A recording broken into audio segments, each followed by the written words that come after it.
मात पिता गुरु संत से कभी ना हो पेराम। मात पिता गुरु संत से कभी ना हो पेराम। सेवा आदर बंदगी नित उठ करे प्रणाम। सेवा आदर बंदगी नित उठ करे प्रणाम। जैसे कि आप सभी लोग जानते हैं कि यहाँ पर त्रिदिवसीय सत्संग समारोह का आयोजन किया गया। मैं 2 दिन से देख रही हूँ यहाँ कि यहाँ पर कोई बच्चे नहीं आते थे। आज दोपहर के समय कुछ लड़कियां आई तो मुझे बहुत अच्छा लगा, लेकिन अभी मैं देख रही हूँ कि यहाँ पर बच्चों की संख्या ठीक है। और मेरा हमेशा यही उद्देश्य रहता है, मेरी हमेशा यही सोच रहती है कि हम जो करना था वह कर चुके हैं, और जो लोग यहाँ सत्संग सुनने के लिए आते हैं वो उतना अपने जीवन में परिवर्तन नहीं कर सकते, लेकिन जो हमारे नवयुवक हैं, जो छोटे छोटे प्यारे प्यारे बच्चे हैं, उनको इस उम्र में यदि सही दिशा मिल जाए,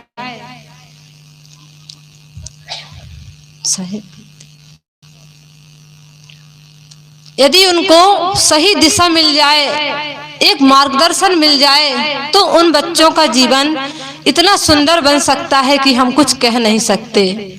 आज हम सभी लोग चाहते हैं कि हमारे बच्चे अच्छी जगह जाएं, उनकी परवरिश अच्छे से हो और उनका जीवन सुंदर हो। लेकिन क्या हम अपने बच्चों को कभी बताते हैं कि तुम्हें कैसा जीवन जीना है? कभी हमने अपने बच्चों से यह प्रश्न किया है कि बेटा, तुम्हारे जीवन का उद्देश्य क्या है? तुम किसके जैसे बनना चाहते हो? आप लोगों ने कभी यह प्रश्न किया है? कभी नहीं किया होगा। बहुत कम लोग हैं जो ऐसे प्रश्न अपने बच्चों से करते हैं। हम देखते हैं कि हमारे जो नन्हे मुन्ने साथी हैं, जो बच्चे हैं, उन लोगों के पास, सभी के पास क्या होता है? मोबाइल रहता है। जिसके पास नहीं है तो वो लोग अपने मम्मी से, पापा से या घर में जो अन्य सदस्य हैं उनसे मांग लेते हैं, और उन मोबाइल में क्या देख रहे हैं इसको भी चेक नहीं करते। बस हमने बच्चों को मोबाइल दे दिया, बच्चे देख रहे हैं, हमारा काम हो गया। और फिर हम बच्चों से शिकायत करते हैं, हम बच्चों से अपेक्षा रखते हैं कि हमारा बच्चा एक अच्छा इंसान बने, एक अच्छा नागरिक बने। तो बताइए वह कहाँ से बनेगा? आज यदि हम बच्चों से पूछें कि आप रानी लक्ष्मीबाई को जानते हैं, चंद्रशेखर आजाद को जानते हैं, जो अभी हमारे IPS बनी हुई हैं, टीना टंबर, और जो यहीं छत्तीसगढ़ के 2 छात्र हैं, एक बिलासपुर का है और एक महासमुंद की लड़की, उसका नाम है रितिका ध्रुव। आप लोगों ने सुना है उसके बारे में? अभी इसी साल की बात है, उसने नासा के बारे में खोज की हुई है। और एक बिलासपुर का है एक लड़का, पीयूष जायसवाल। रितिका ध्रुव जो 16 साल की उम्र की है, उसने नासा की खोज की है। और जो पीयूष जायसवाल है वह भी काफी कम उम्र का है। एक समय ऐसा था जब कम उम्र में की खोज वाले कौन थे? आइंस्टीन थे। लेकिन उनसे भी कम उम्र में इन बच्चों ने, आप ही के यहाँ के हैं, छत्तीसगढ़ के, लेकिन बड़ी दुख की बात है कि हम अपने ही देश के, अपने ही जिले के बच्चों को नहीं जानते हैं। और जो मीडिया में छाए हुए हैं एक्टर एक्ट्रेस, उनके जो गाना फेमस है, उन गानों के आप बोल बच्चों से पूछिए, सभी बच्चों की जुबान पर वह है। क्यों है? क्योंकि हमने अपने बच्चों को कभी यह बताया ही नहीं कि आप उन चीजों को ना देखो, बल्कि आप कल्पना चावला जैसे बनिए, जिसने अंतरिक्ष की क्या है खोज की है। कभी हम नहीं बताते, कभी हमने उनके लिए एक टाइम टेबल फिक्स नहीं किया है कि आप इतने टाइम उठिए उठने के बाद अपनी दिन की शुरुआत कैसे करना है यह बताया है? यह कभी नहीं बताया हमने। और हम क्या कहते हैं कि हमारे बच्चे सुधर नहीं रहे हैं, बिगड़ रहे हैं। इसलिए एक भजन भी आया है, बहुत सुंदर है।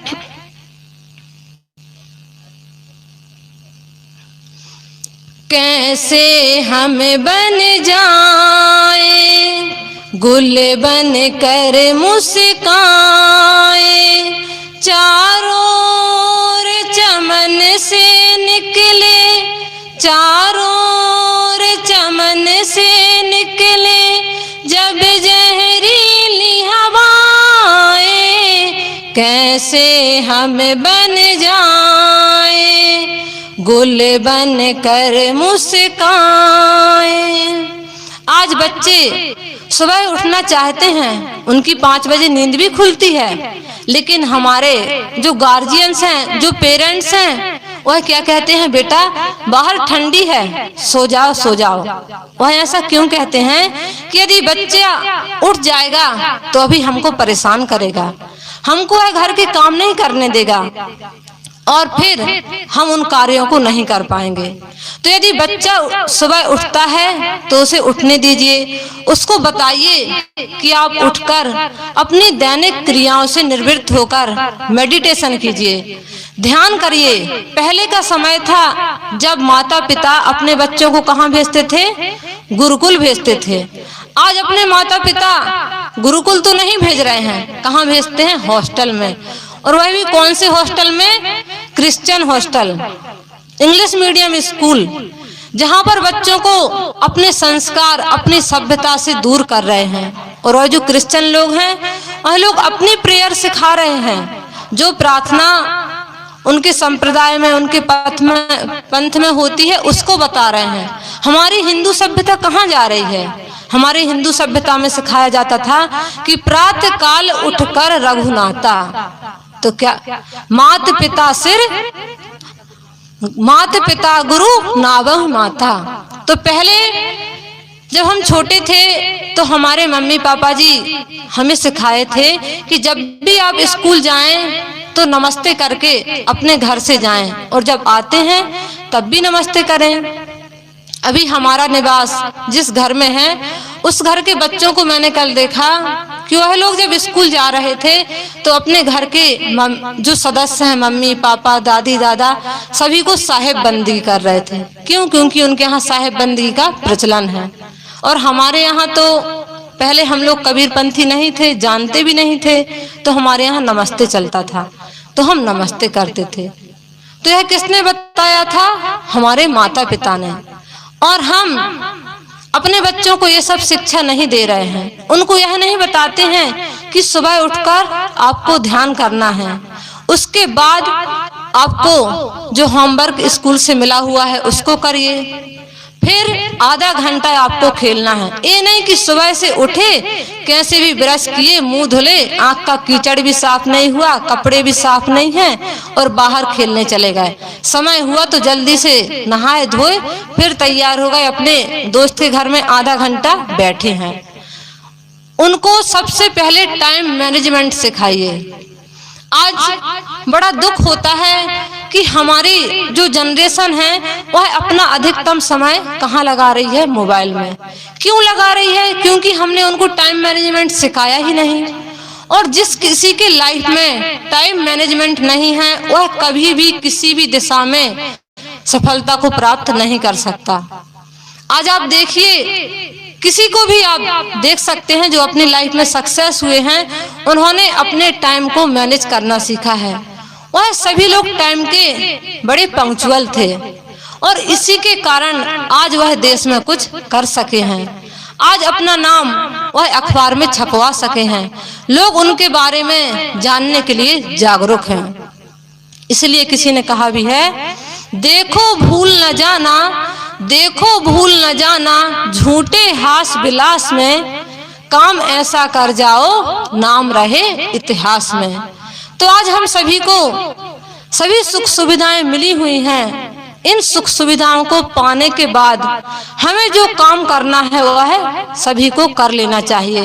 यदि हम इन सुख सुविधाओं के पाने के बावजूद जिस काम को करना चाहिए वह नहीं कर पा रहे हैं तो इसमें सामने वाले की कोई गलती नहीं है, इसमें किसकी गलती है? हमारी स्वयं की गलती है। आज हमारी साहिब जी बता भी रही थी कि कोरोना का समय जब आया था तब हम सभी लोग कितनी साफ सफाई रखते थे ना।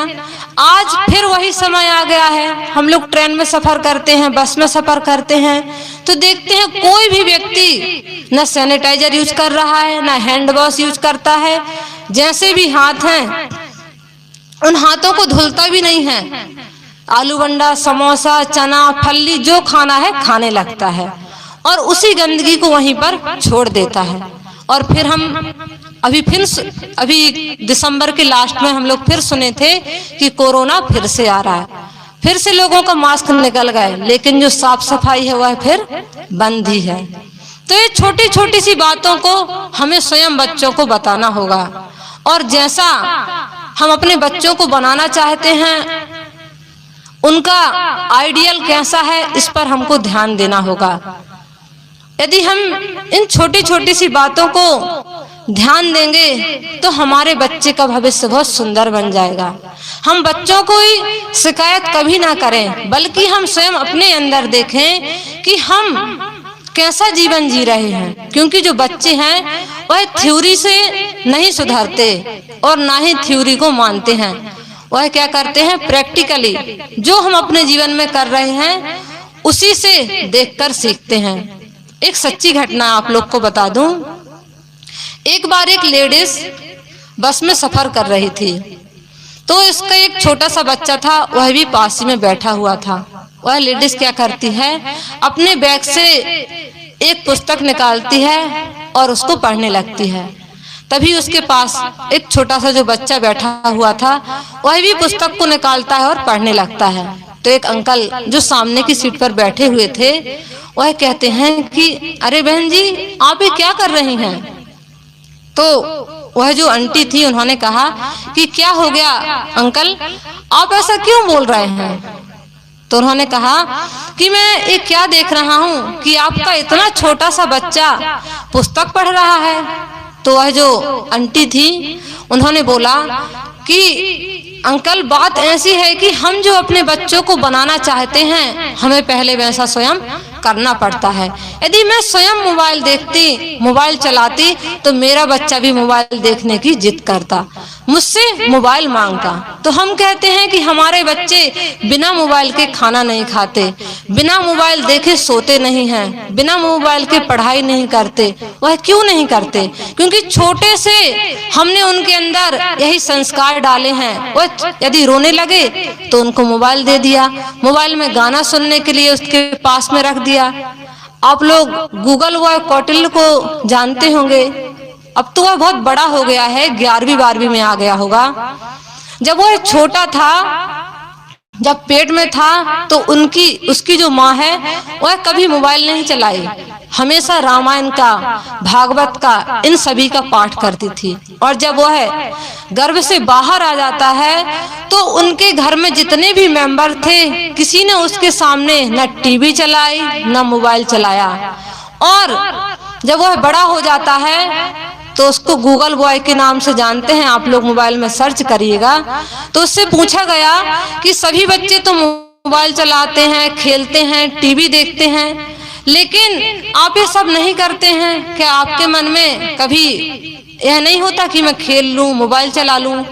तो जो उस कौटिल्य है, उसका नाम कौटिल्य, उसने कहा मैं जानता ही नहीं कि मोबाइल क्या है, टीवी क्या है। तो फिर उससे पूछा गया कि आपका दोस्त कौन है? तो उसने क्या बताया कि मेरे जो दोस्त हैं वह कौन है? मेरे दादाजी हैं, क्योंकि उनके साथ मैं हमेशा खेलता हूँ और खेल खेल में वह मुझे रामायण, महाभारत, इतिहास जितनी भी जानकारी है मुझे देते हैं और उसी के कारण आज मैं इतनी जानकारियों को एकत्रित कर सका हूँ।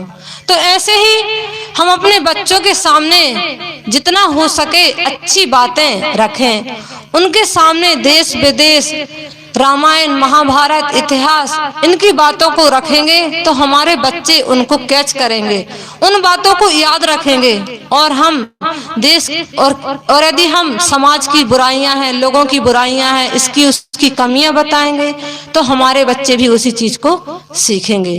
तो बस मेरी आप लोगों से यही रिक्वेस्ट है कि जैसा हम अपने बच्चों को बनाना चाहते हैं बस वैसा उनके सामने करें।